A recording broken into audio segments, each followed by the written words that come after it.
दिल्ली वाली दिल लेके भागल बारे बिहार वाला लइका पागल बारे। दिल्ली वाली दिल लेके भागल बारे बिहार वाला लइका पागल बारे। दिल लगैले है रहनी देहात में प्यारों में हमारा हो गइले घात रे। सुना दिल लगैले है रहनी देहात में प्यारों में हमारा हो गइले घात रे। बाहर से लड़की आइल बारे दिल्ली वाली दिल लेके भागल बारे बिहार वाला लइका पागल बारे। दिल्ली वाली दिल लेके भागल बारे बिहार वाला लइका पागल बारे।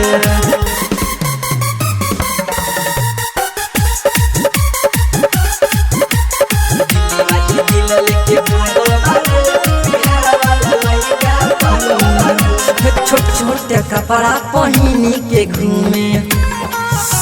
सुना छत पर से नीचे लइकन सबके घूरे बड़ा बेशरम बा। छोट छोटे कपड़ा पहनी के घूमे छत पर से नीचे लइकन सबके घूरे। ओठों में कबो ओठ लाली लगा के छोट छोट लइकन के पीछे घुमा के एकरा पीछे सब घायल बारे। दिल्ली वाली दिल लेके भागल बारे बिहार वाला लइका पागल बारे। दिल्ली वाली दिल लेके भागल बारे बिहार वाला लइका पागल बारे।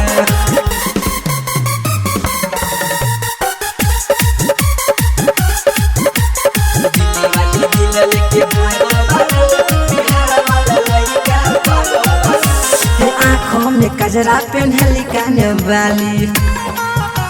सुना सूर्या सबसे के बुझेली साली।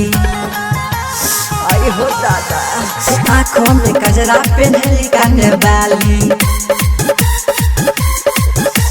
सूर्या सबसे के बुझेली साली। राइटर नीतीश रखे चश्मा लगा के दीपक संजू पीछे घुमा के सबके फेरा में जागल बारे। दिल्ली वाली दिल लेके भागल बारे बिहार वाला लइका पागल बारे।